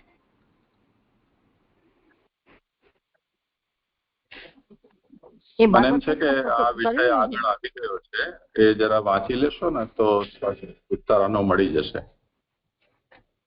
અત્યારે કરી દો આગળનું શ્લોકને છોડી દો અને અનુવાદ વાંચી લો. શ્લોક 63 નો અનુવાદ. અગ્નિએ વાણી સાથે મુખ્યનો આશ્રય કર્યો ત્યારે વિરાટ દેહ ઉઠ્યો નહીં. વાયુએ નાક એટલે ઇન્દ્રિય સાથે 2 નસકોરાનો આશ્રય કર્યો ત્યારે વિરાટ ઉઠ્યો નહીં. હવે શ્લોક 64. સૂર્યે 2 આંખોનો ચક્ષુ સાથે આશ્રય કર્યો ત્યારે વિરાટ ઉઠ્યો નહીં. અને દિશાઓએ કર્ણેન્દ્રિય સાથે 2 કાનનો આશ્રય કર્યો ત્યારે વિરાટ ઉઠ્યો નહીં. શ્લોક 65 માં આવ્યો. ઔષધિઓએ રૂવાડાઓ સાથે ત્વચાનો ત્યારે વિરાટ ઉઠ્યો નહીં. હવે શ્લોક 65. મૃત્યુએ અપાન સાથે ગુદાનો આશ્રય કર્યો ત્યારે વિરાટ ઉઠ્યો નહીં. જલોએ તો વીર્ય સાથે લિંગનો આશ્રય કર્યો ત્યારે વિરાટ ઉઠ્યો નહીં. મૃત્યુએ અપાન સાથે ગુદાનો આશ્રય કર્યો ત્યારે વિરાટ ઉઠ્યો નહીં. ઇન્દ્રે બલની સાથે જ 2 હાથનો આશ્રય કર્યો ત્યારે વિરાટ ઉઠ્યો નહીં. વિષ્ણુએ ગતિ સાથે જ 2 ચરણોનો આશ્રય કર્યો ત્યારે વિરાટ ઉઠ્યો નહીં.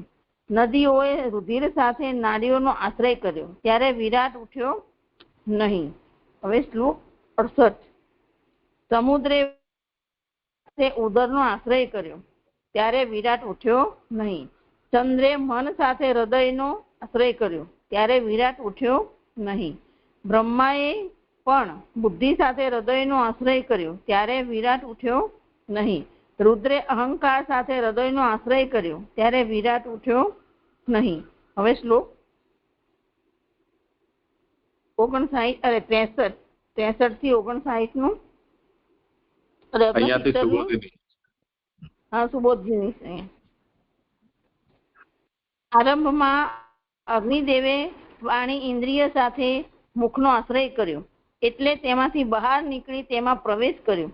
તેણે પ્રવેશ કર્યો ત્યારે વિરાટ જલમાંથી ઉભો ન થયો. બધે સ્થળે દેવતાએ ઇન્દ્રિય સાથે ઇન્દ્રિયના સ્થાનમાં પ્રવેશ કર્યો ત્યારે વિરાટ ઉભો ન થયો. વિષ્ણુએ ગતિ સાથે જ આશ્રય કર્યો. શબ્દોથી એમ જણાવેલું છે કે ઇન્દ્રિય સાથે પ્રવેશ કરેલ વિષ્ણુએ માત્ર તેટલું જ કાર્ય કર્યું, અધિક કાંઈ કર્યું નહીં. બધા સ્થળે એ પ્રમાણે જાણવું. મંત્રના અધિપતિ સ્વરૂપોમાં પણ આ મર્યાદા છે. એમાં 1 નંબરની ફૂટનોટ. આ એટલે તે મંત્રનું માત્ર ફળ આપનાર હોવારૂપ. પુરુષોત્તમ તો સેવા કરી શકાય અથવા પ્રાપ્ત થાય તો સર્વ કરે છે. રુદ્ર સુધીના બધા દેવોએ એક પછી એક દરેકે પ્રવેશ કર્યો ત્યારે વિરાટ ઉઠ્યો નહીં. આ શ્લોક સંપન્ન છે દીદી.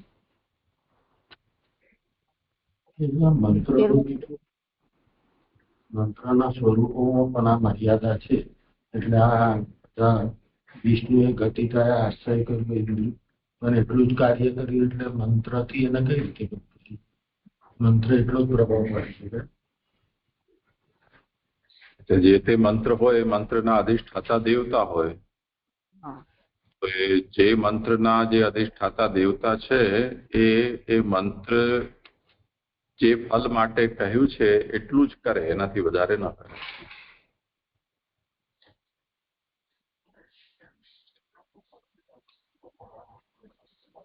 કરું જયજી? હા, કરો. ચિત્તેન હૃદયં ચૈત્યઃ ક્ષેત્રજ્ઞઃ પ્રાવિશદ્યતા વિરાટ તદેવ પુરુષઃ સલીલાદુદતિષ્ઠત. જ્યારે દેહના અભિમાન વાળા જીવે ચિત્તની સાથે હૃદયમાં પ્રવેશ કર્યો ત્યારે તરત જ વિરાટ પુરુષ જલમાંથી ઉઠ્યું. સુબોધજીની. પરંતુ જ્યારે ચિત્ત ઇન્દ્રિયની સાથે ક્ષેત્રજ્ઞ હોય દેહના અભિમાન વાળા ચૈત્ય જીવે હૃદયમાં જેવો પ્રવેશ કર્યો કે તરત જ પુરુષ એટલે ભગવાન સાથેનો દેહ જલમાંથી ઉઠ્યો. 13મો શ્લોક સંપન્ન થયો. સમાધાન આવ્યું, થઈ ગયું તમારું. જી જી જી. 51મા શ્લોકમાં છેલ્લે મેં વાંચ્યું થઈ ગયું. પ્રણામ સુધી. હવે શ્લોક 71 અને 72 તેની ઉત્થાનિકા. મહારાજાને અત્યંત પ્રિય સેવક જ ઉઠાડી શકે છે, બીજો ઉઠાડી શકતો નથી એમ નીચેના 2 શ્લોકોમાં દ્રષ્ટાંતથી સ્પષ્ટ કરે છે. શ્લોક. યથા પ્રસુપ્તમ પુરુષમ પ્રાણેન્દ્રિયમ નો ધિયઃ પ્રભવંતી વિનાયેન નોત્થા પૈતુ મોજસા તમસ્પિન્યગાત્માનમ ધિયા યોગ પ્રવૃત્તયા ભક્ત્યા વિરક્ત્યા જ્ઞાનેન વિવિચ્યાત્મનિ ચિંતયેત. હવે શ્લોકાર્થ. જેથી સૂતેલા પુરુષને પ્રાણ, ઇન્દ્રિયો, મન અને બુદ્ધિ પોતાના પ્રભાવથી જેના વિના ઉઠાડી શકતા નથી, તેથી તે શરીરના અભિમાનવાળા જીવને યોગથી પૂર્ણ થયેલ બુદ્ધિ, ભક્તિ, વૈરાગ્ય અને જ્ઞાનથી બીજાઓથી છૂટો પાડી આ દેહની અંદર તેનું ચિંતન કરવું. સુબોધજીનું. જેથી પોતાની સામગ્રી પ્રભાવથી સૂતેલા પુરુષને બહાર રહેલા પ્રાણ, ઇન્દ્રિયો, મન અને બુદ્ધિ જે અંદર રહેલા જીવના વિના ઉઠાડી શકતા નથી. વળી તે જ પ્રત્યેગાત્માનમ શરીરના અભિમાનવાળા જીવનું આ દેહમાં બીજાઓને છૂટા પાડી ચિંતન કરવું તે ચિંતનમાં બુદ્ધિ સાધન છે. તે પણ હલકી બુદ્ધિ નહીં, પરંતુ યોગથી પૂર્ણ થયેલી એવો અર્થ છે. તેને સહાય કરનાર ભક્તિ વગેરે 3 છે. તે 3 સાથે બુદ્ધિથી બીજાઓને દૂર કરી જીવનું જ ચિંતન કરવું, તેની અંદર વારંવાર બુદ્ધિ પરોવવી. તેમ કરવામાં આવે ત્યારે જીવ બ્રહ્મરૂપ છે એમ વિચારવાનું સહેલું થાય છે એવો ભાવ છે. ઇતિ શ્રી લક્ષ્મણ ભટ્ટના પુત્ર શ્રીમદ વલ્લભ દીક્ષિતે રચેલી શ્રીમદ ભાગવતની સુબોધિનીમાં 3જા સ્કંદના 26મા અધ્યાયનું વિવરણ સમાપ્ત. સંગત પ્રણામ. આજે છેલ્લા 2 શ્લોકમાં તાત્પર્ય શું થયું? એટલે આપણને આ બધું ઉત્પત્તિ ઉપપત્તિથી બધું તત્વ કયા, પછી આવું કે છે કે મહારાજને અત્યંત પ્રિય સેવક ઉઠાડી શકે એ દ્રષ્ટાંત આપે છે, પણ કહેવા શું માંગે છે એ મને સમજ ના.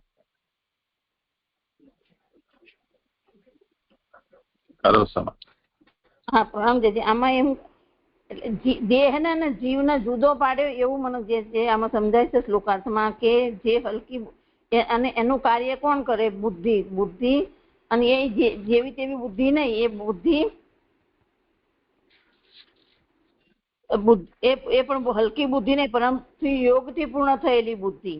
એટલે એ જીવન દેહને જુદા પાડવા માટેની દેહને જીવને જુદા પાડવા માટેની આ વાત કરી રહ્યા હોય એવું મને સમજાય છે કે એ બુદ્ધિથી બીજાઓને દૂર કરી, એટલે બીજા જે આપણામાં ખોટા લક્ષણો હોય બધાને દૂર કરી અને જીવનું જ ચિંતન કરવું.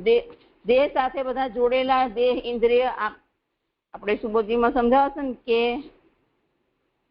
આ 5 જે આપણામાં જે છે 5 કે દેહાધ્યાસ, ઇન્દ્રિયાધ્યાસ, પ્રાણાધ્યાસ, એ બધાને દૂર કરી એ બધાને છોડી અને આપણે આપણું સ્વરૂપ જાણી લેવું એવું જે મને આમાં સમજાય. જીવનું જ ચિંતન કરવું, તેની અંદર વારંવાર બુદ્ધિથી પરોવવી. તેમ કરવામાં આવે ત્યારે તે જીવ બ્રહ્મરૂપ છે. ત્યારે આપણને અંશાંશીનો, જ્યારે આમાં તો દેવહૂતિ સાથે વાત નથી, પણ આપણા માટે અંશાંશીનો ભાવ જાગે આપણામાં કે હું પ્રભુનો અંશ છું અને દેહાધ્યાસ, પ્રાણાધ્યાસ એ બધું છૂટે.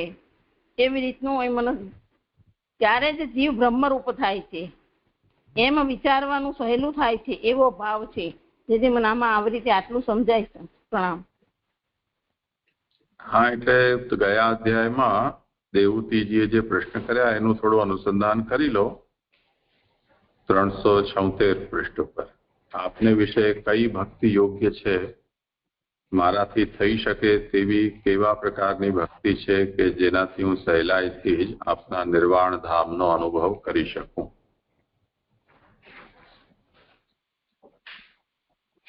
ભગવાને પહોંચાડનાર બાણરૂપ જે યોગ આપે કહ્યો, જેનાથી તત્વનું જ્ઞાન થાય, તે કેવા પ્રકારનો છે અને તેના અંગો કેટલા છે? હું ન જાણી શકાય તેવું હરિના સંબંધવાળું આ આપની કૃપાથી સહેલાઈથી જાણી શકું તેમ તે મને જણાવો. આવી રીતે માતાનું તાત્પર્ય જાણીને જેની અંદર દેહથી ઉત્પન્ન થયેલ તેમાં સ્નેહ ઉત્પન્ન થતા તેને તત્વનો અભ્યાસ, જેને સાંખ્ય કહે છે, તે અને ભક્તિનો વિસ્તાર અને યોગ અને જ્ઞાન કહ્યા. તો હવે આનો ઉપક્રમ છે એ વિષયો હવે કપિલ દેવજી માતાને જણાવી રહ્યા છે.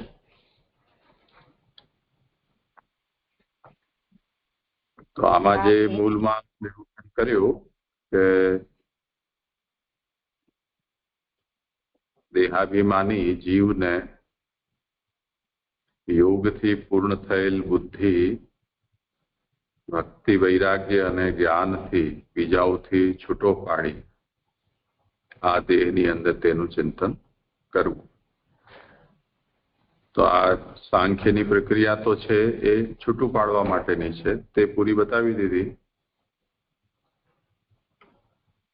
હવે યોગથી પૂર્ણ થયેલ બુદ્ધિથી એકાગ્રતા બતાવી અને ભક્તિ બતાવી.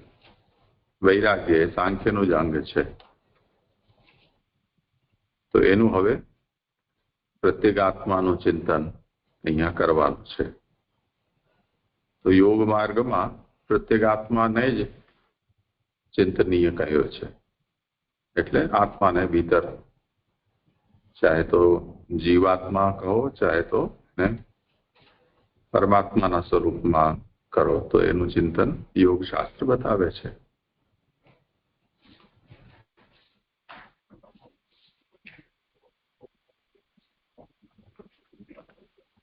તે આખા અધ્યાયનો સાર એવી રીતે સમજાયો કે બધા તત્વો બતાવ્યા. કાલ 25મો તત્વ બતાવ્યો, પછી આ પાછળનો બધો જે વિષય આવ્યો કે વિરાટ પુરુષમાંથી આ બધું થયા અને ભગવાને પ્રવેશ કર્યો, પછી તેઓ એક્ટિવેટ થયા. તો આટલું સમજ પડ્યા પછી આ સેવક જ ઉઠાડી શકે છે, એ આમાં કેવી રીતે ઘટિત થાય છે એ મને સમજાયું નહીં. એટલે એમને પોતાના આત્માને ઓળખવાનું છે એવું સમજણ પડી ને આ બધા પછી કે સાંખ્યના પ્રક્રિયાથી તત્વોની ગણના કરી અને પછી એને છૂટો પાડીને આ જીવ બ્રહ્મરૂપ છે એમ વિચારવાનું છે. તો આ સેવક ઉઠાડી શકે એની સાથે શું કોને કમ્પેરિઝન કર્યું છે આમાં? એટલે આ ભક્તિ જ્ઞાન વૈરાગ્ય એવું જે આપ જ કરો. और કોઈને કરવું હોય સમાધાન. 62મા શ્લોકમાં જ એનું ઉત્થાનિકામાં કહ્યું છે ને, બધાથી ચૈત્યનો ભેદ જણાવવા નીચેના શ્લોકમાં ફરી તેઓનું બહાર નીકળવાનું અને પ્રવેશ કહે છે. તો આ આખું વિષય જે છે એ 69 શ્લોક સુધી એ જ ચાલ્યો ને, કે તત્તદ ઇન્દ્રિયના તત્તદ અભિમાની જે જીવો છે એ બધાએ પ્રયાસ કરી જોયો, પરંતુ એનાથી કંઈ થયું નહીં. જેમ કોઈ માણસને એમ સમજો કે હાર્ટ ફેલ થઈ જાય.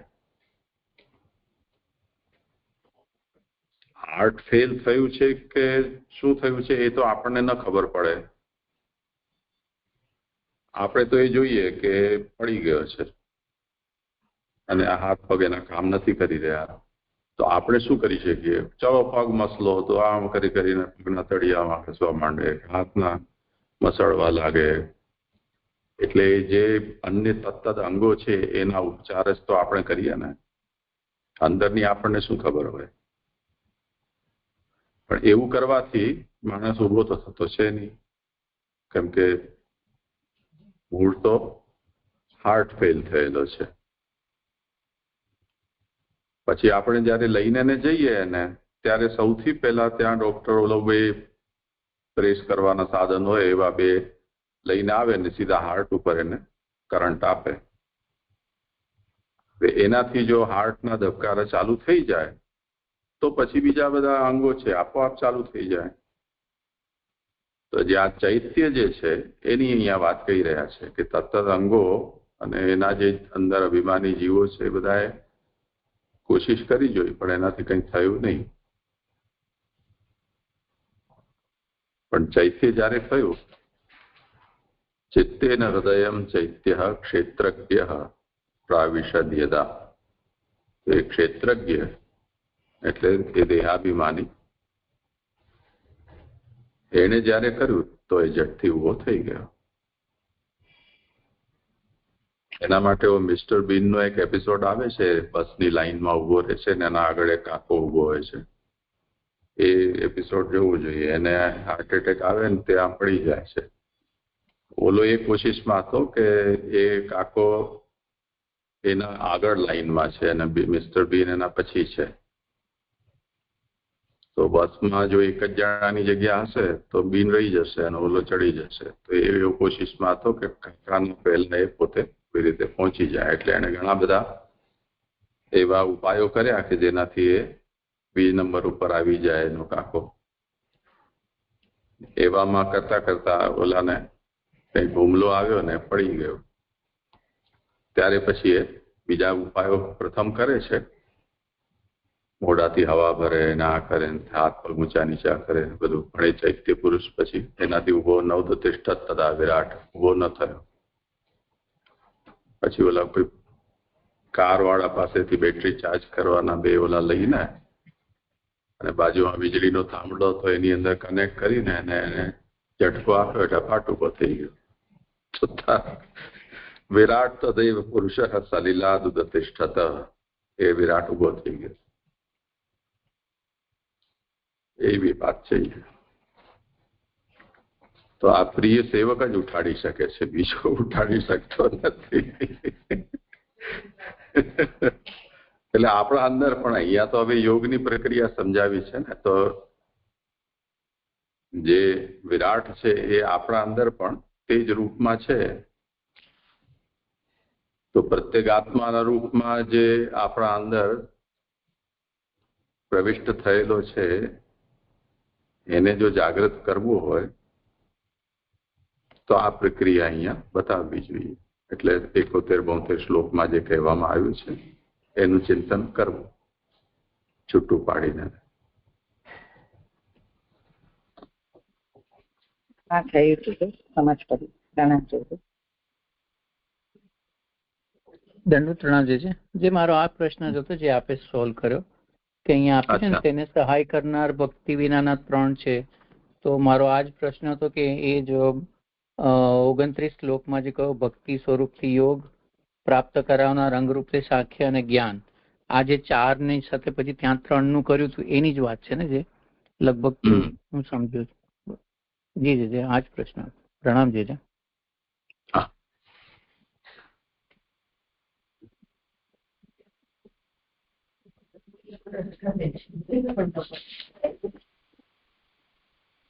સારું, તો આજે અહીંયા સંપન્ન થયો અધ્યાય. અહીંયા કઈ નામ નથી ને આમાં? પુરુષોત્તમ સહસ્ર નામના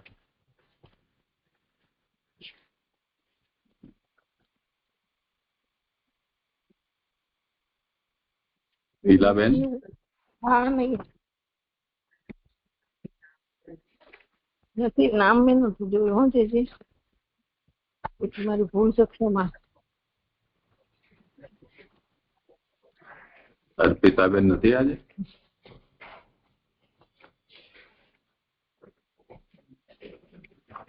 ગોતી લ્યો બધા છો ત્યાં સુધી. આપણે જયારે આધ્યાત્મિક શરૂઆત કરીને ત્યારે સગુણ જ્ઞાન દીપક, પછી આત્મપ્રદ અને પૂર્ણ કામ, કદાચ આટલા આવે. પૂર્ણ કામ નક્કી. આમાં આ એક પુસ્તક આપણે ત્યાં હમણાં આવી છે, સબલ કિશોર પાઠક, સંપ્રદાયના બહુ ભટ્ટ વિદ્વાન થયા, મથુરાના ચતુર્વેદી. એમણે આ આખી અધ્યાય અને શ્લોક સંખ્યા સાથે પુરુષોત્તમ સહસ્ર નામના નામની સંગતિ બતાવી છે. તો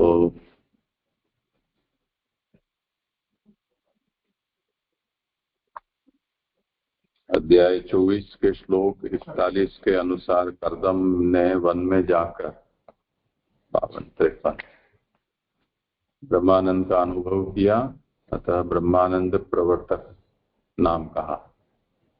भगवान ने कपिल रूप से देवभूति के प्रति भक्ति विषयक निर्णयात्मक सिद्धांत कहा है कि नयुज्यमानया भक्त्या वगैरह. તેથી ભક્તિ સિદ્ધાંત વક્તા 178 नाम कहूँ. अध्याय 26 में सगुण सात्विक राजस व तामस पदार्थों के ज्ञान का प्रकाश किया गया है, अतः सगुण ज्ञान दीपक यह नाम कहा गया है.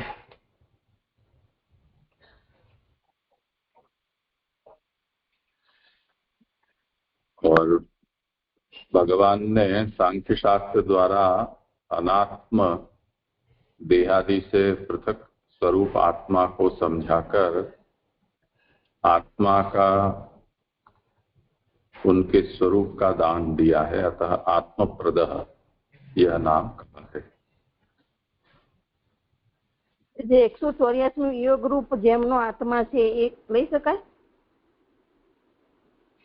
આમના હિસાબે એ 27મા અધ્યાયમાં જઈ રહ્યું છે. પૂર્ણકામ, પછી યોગાત્મા, યોગ ભાવિત, આ નામ આટલા નામ આમના હિસાબે 27મા અધ્યાય છે.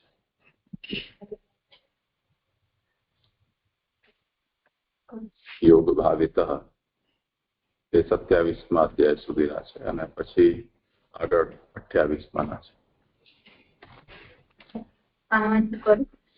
શું? હા, આનું નામ કરી જુઓ. સગુણ જ્ઞાન દીપક.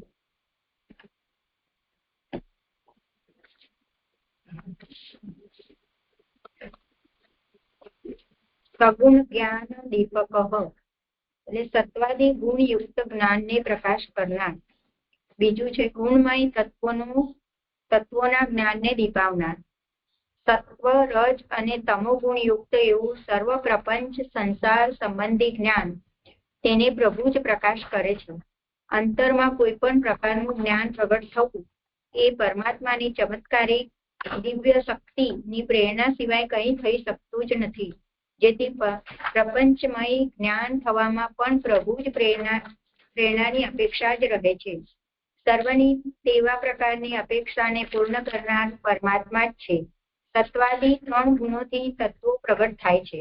માટે તેવા ગુણમય તત્વજ્ઞાનને દીપાવનાર, પ્રકાશ કરનાર પણ આપ છે. કેમ કે 26મા અધ્યાયમાં અથ તે સંપ્રવક્ષ્યામિ તત્વાનામ લક્ષણમ પૃથક. હવે તમને તત્વોમાં જુદા જુદા લક્ષણો હું કહું છું એમ કહી આગળ તત્વોનો પ્રકાશ આપે જ કરેલો છે. હવે 182મું નામ આત્મપ્રદ. સ્વ સ્વરૂપને આપનાર, સ્વ સ્વરૂપનો પ્રકાશ કરનાર.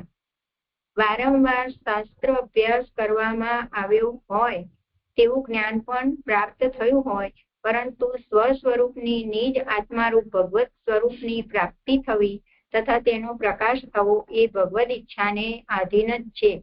માટે એવા શાસ્ત્રના અભ્યાસપૂર્વક જ્ઞાન વડે સ્વ સ્વરૂપને આપનાર, તેવા જ્ઞાન વડે સ્વ સ્વરૂપનો પ્રકાશ કરનાર પ્રભુ જ છે. ભગવદ અનુગ્રહ પ્રાપ્ત થતા જ આપના આનંદમય સ્વરૂપનો લાભ થાય છે.